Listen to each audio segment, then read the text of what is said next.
આપણી વચ્ચે તમને જે કાર્ડ આપવામાં આવ્યો હતો એમાં તમે જોયું હશે કે આજે રમીલાબેન જે પદ્મભૂષણ એવોર્ડ જે દેશના વડાપ્રધાન એમના હસ્તકે એમને મળ્યું છે. આપણી વચ્ચે આવી નથી શક્યા, હા, પણ આપણી વચ્ચે ભલે આવી નહીં શક્યા પણ આપણે નસીબદાર છે. કારણ જે એમઆઈ લાઈફસ્ટાઈલના ઝાંસીના રાણી જે તમે જુઓ છો, હા, એ બી કંઈ કમ નથી. આજે તમે એમને જોશો કે 2,10,000 વીકલી કમાવે છે અને ઘણું બધું આ બિઝનેસ થકી એમને મેળવ્યું છે.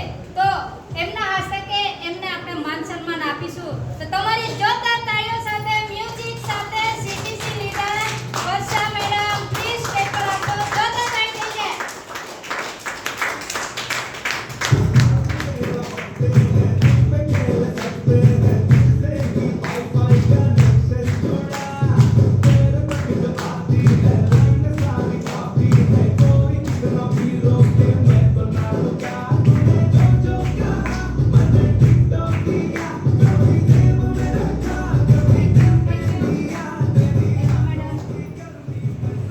આજે એમઆઈ લાઈફસ્ટાઈલ કંપનીએ ઘણું બધું આપ્યું છે પણ સમયના અભાવે એમને હું 2 મિનિટ જ આપવા માંગુ છું.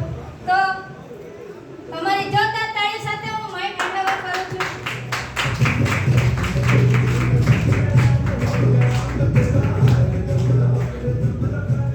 નમસ્કાર. નમસ્કાર. નમસ્કાર. નમસ્કાર.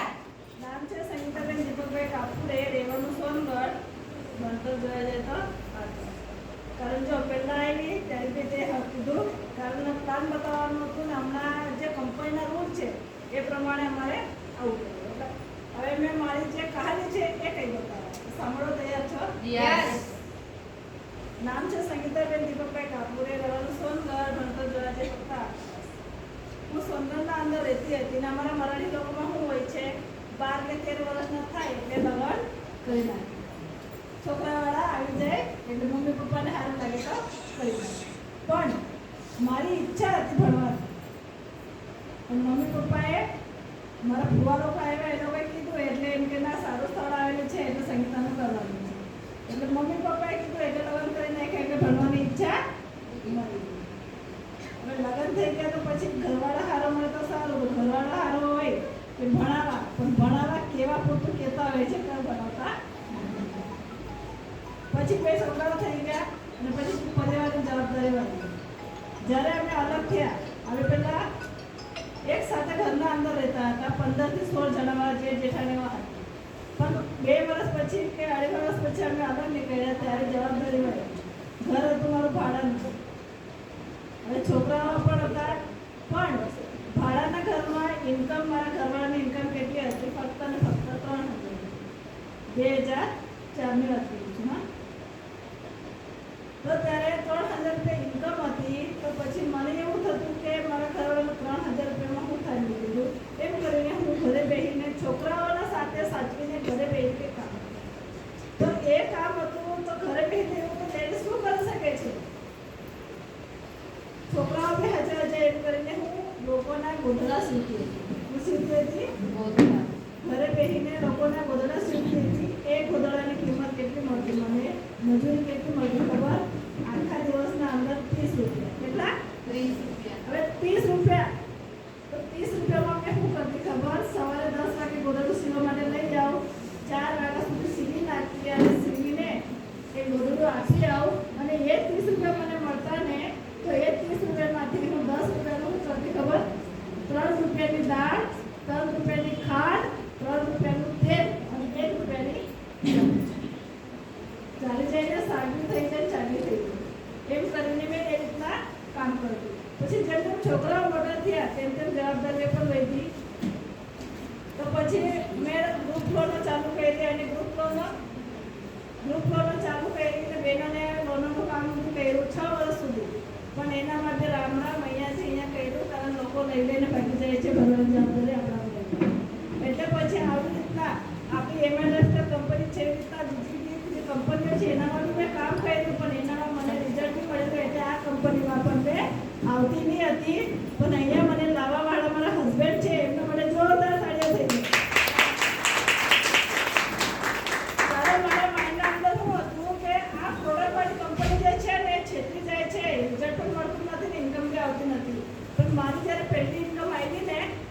જ્યારે હું આ વસ્તુને સ્ટાર્ટ કરી આ બિઝનેસ બી સ્ટાર્ટ કર્યો, જ્યારે મને કહેવામાં આવ્યું કે તમારે ઇન્કમ આવેલી છે, તો મારી ઇન્કમ ત્યારે કેટલી આવેલી હતી? 900 રૂપિયાનો ચેક આવેલો. તો મને કહેવામાં આવ્યું કે તમારા ખાતામાં પૈસા આવેલા છે, તો આપણને વિશ્વાસ થવો જોઈએ ને. પણ મને વિશ્વાસ નહીં હતો. કારણ બીજી કંપનીમાં કામ કર્યું ત્યાં જો પૈસા નહીં આવ્યો તો અહીંયા પૈસા આવશે કે નહીં આવશે? એવી રીતના મને વિશ્વાસ નહીં, એ રીતના હું કામ કર્યું. પણ મેં બેંકના અંદર ગઈ અને બેંકના અંદર એન્ટ્રી પાડી, અને એન્ટ્રી પર તો વિશ્વાસ થાય ને. 900 રૂપિયામાંથી 822 રૂપિયા મારા ખાતામાં આવેલા હતા. પણ તો પણ મને વિશ્વાસ નહીં હતો. પણ મેં પાવતી લીધી, કેશિયર પાસે ગઈ અને 822 રૂપિયામાંથી 800 તો નીકળશે કે નહીં? તે 800 રૂપિયા મેં પાવતી ભરીને આપી અને ક્રેશરે મને 800 રૂપિયા આપ્યા. તો મેં એ ઇન્કમ જોઈને, એ પૈસા જોઈને, એક હાથમાં પૈસા નહીં લીધેલા, મેં બંને હાથ લાંબા કરેલા અને બંને હાથમાં. કારણ તે દિવસે મને વિશ્વાસ થયો કે એમાઇલેસ્ટર કંપનીમાં પૈસા આવે છે.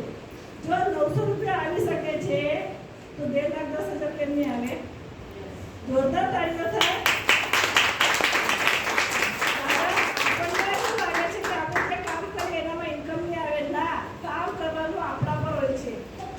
કંપનીએ બતાવી દીધું આવતી છે ઇન્કમ, તો વિશ્વાસ કરીને કામ આપણે આગળ વધવા માટે આપણે ટીમવર્ક કરીને કામ કરવાનું છે.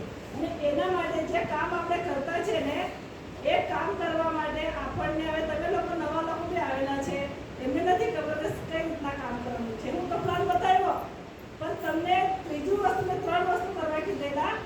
છેલ્લી જે વસ્તુ હતી, શીખો, શીખાવો અને મદદ કરો. તો હવે તમે બિઝનેસ અંદર આવ્યા, આપણે સ્કૂલમાં જઈએ તો પહેલા એકડો લખતા આવડે કે આવડે? ના. પહેલો તો શું બનાવીએ આપણે? જીરો. એ જીરો બી બરાબર નહીં આવે, પણ ધીરે ધીરે કરતા એ જીરોને આપણે એકડો બનાવીએ ને. તો તેવી જ રીતના આપણા કંપનીમાં જે આપણા ગુરુના ગુરુ મહાગુરુની જે સિસ્ટમ છે, એમના માટે કેટલા જોરદાર કાર્ય થાય. એમને જે ગુરુકુળની સિસ્ટમ રાખેલી છે ને, એ સિસ્ટમના અંદર આપણે 1 વર્ષના અંદર 19,45,380 રૂપિયા આપણે 1 વર્ષમાં કમાવી શકીએ. કેટલા? 19 લાખ રૂપિયા 1 વર્ષમાં. તો 19 લાખ રૂપિયા જો 1 વર્ષમાં આપણા પાસે આવે તો 19 લાખમાં આપણે ઘરની લઈ શકીએ, ગાડી લઈ શકીએ. કેટલા બધા સપના પૂરા થાય છે ને?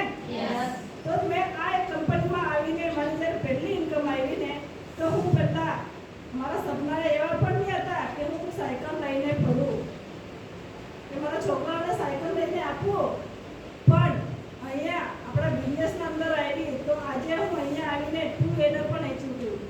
જોરદાર કર્યો થાય. મેં સાયકલ લઈ શકતી હતી, પણ હું પોતાના માટે 2 વ્હીલર લીધું અને સોનગઢ વ્યારા વગેરે જે પણ જાઉં છું તો હું 2 વ્હીલર પર ફરું છું.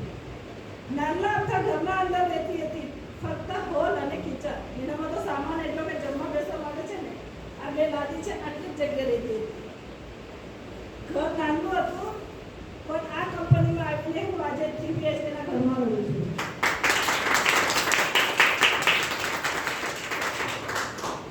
અને હવે અમારી જે 4 વ્હીલર છે, એ 4 વ્હીલરની પણ અમે તૈયારી કરી રહેલા છે કે 4 વ્હીલર જોઈએ. અને બીજું અમને જે પગ ઘડીને સપોર્ટ કરીને આગળ વધારવાવાળા એવા વર્ષા મેડમ અને વિપુલ સર મને જોરદાર તમને કહીને કે બીજી કંપનીઓમાં કામ કર્યું, પણ બીજી કંપનીઓમાં એવા લીડરની મળ્યા કે જેમને ખાડામાં પડેલા હતા ને, અમે લોકો તો ખાડામાંથી હાથ પકડીને બહાર કાઢીને આજે એમાઇલેસ્ટરમાં બેહાડ્યા અને અમારું જીવન બદલાઈ નાખ્યું. જોરદાર તાળીઓ. અને મેં એક મહત્વની વાત કહેવા માંગીશ કે વિશ્વાસ કોના પર કરાય? કોના પર કરાય? ઘરના અંદર પહેલા વિશ્વાસ કોના પર થાય? મા બાપ સિવાય કોઈ વિશ્વાસ કરે એવું કોઈ વ્યક્તિ છે જીવનમાં? આપણે લેડીઝ